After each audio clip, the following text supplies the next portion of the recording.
नमस्कार दोस्तों, राधे राधे, हरे कृष्णा। चीकोज रेसिपीज़ में एक बार फिर से आज आपका स्वागत है। तो आज मैं बात करूंगी अपरा एकादशी की कि अपरा एकादशी कब है, अपरा एकादशी की क्या पूजा विधि है, इसका क्या महत्व है।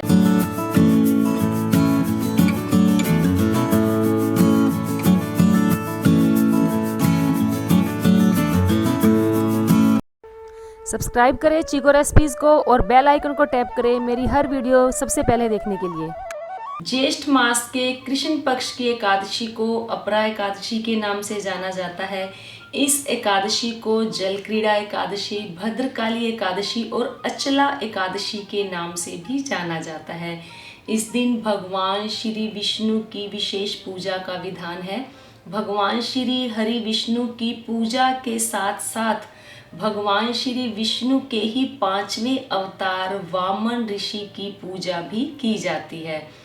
तो एकादशी का व्रत जो है वो समस्त पापों से मुक्त करवाता है। मान्यता है कि इस दिन व्रत करने से जगत के पालनकर्ता भगवान श्री हरि विष्णु अपने भक्तों के जीवन में आने वाले समस्त दुखों को दूर कर देते हैं। एकादशी का व्रत करने से ना सिर्फ हमें पापों से मुक्ति और मोक्ष की प्राप्ति होती है, बल्कि जीवन से जुड़े हर प्रकार के कष्टों से भी छुटकारा मिलता है।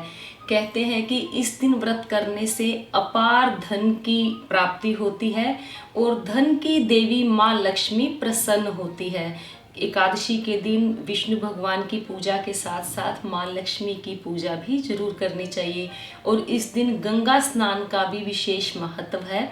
लोग पवित्र नदियों में जाकर स्नान करते हैं।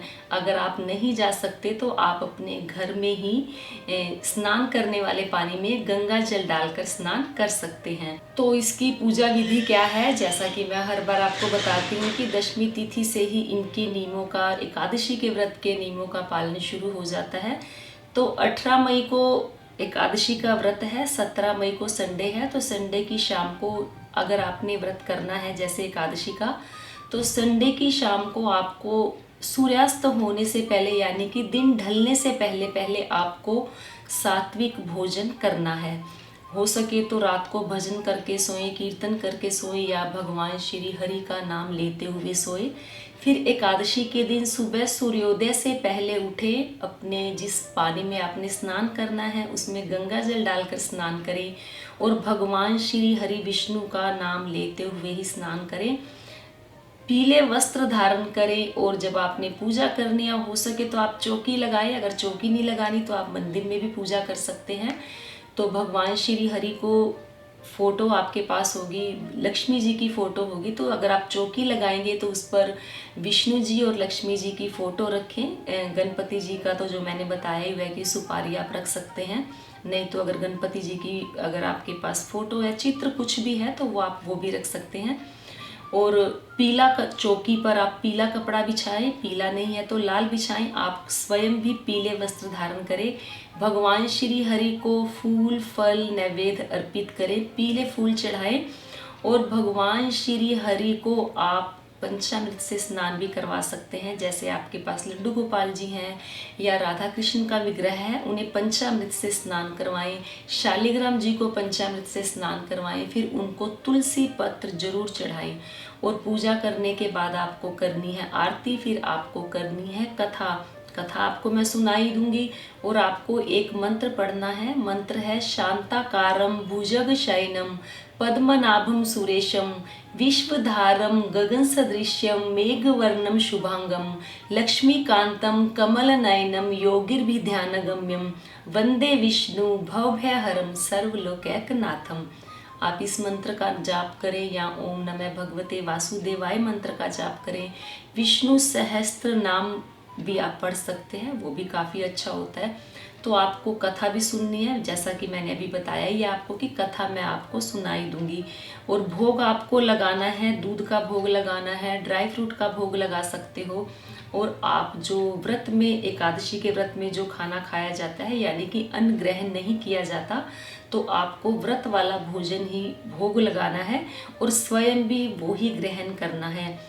उसके बाद आपको पूजा करने के बाद आपको सूर्य भगवान को जल देना है। जल के अंदर आप डालेंगे लाल फूल नहीं मिले तो लाल चंदन डालें, लाल चंदन भी नहीं मिले तो आप उसके अंदर रोली डालें, गुड़ डालें और चावल डालें।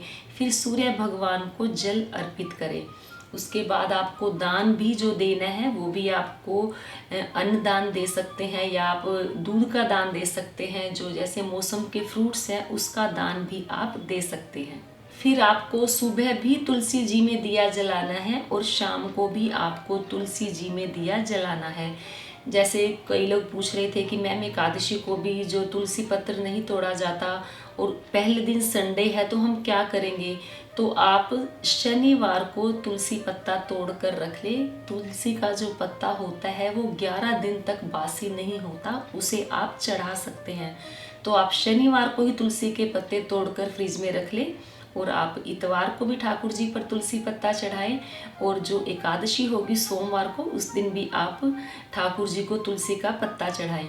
तो जो एकादशी का व्रत है 18 मई को है, पारण आपको करना है 19 मई को। 19 मई को पारण करना है। पारण क्या होता है कि आपने अपना व्रत खोलना कैसे है, व्रत तोड़ना कैसे है, तो उसे पारण कहा जाता है।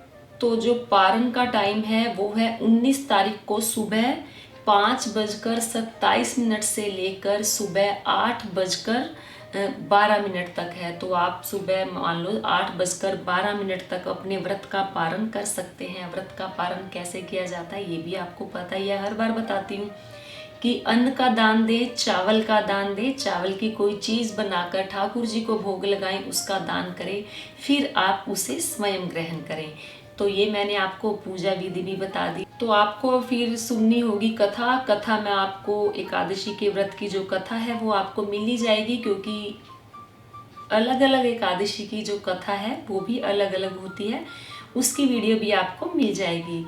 तो उम्मीद करती हूँ आपको मेरी आज की वीडियो ज़रूर पसंद आई होगी। तो वीडियो को लाइक करें, शेयर करें, मेरे चैनल को सब्सक्राइब करना बिल्कुल ना भूलें। हमेशा की तरह अपने सुझाव देते रहें। आज के लिए इतना ही, फिर मिलते हैं। धन्यवाद। हरे कृष्णा।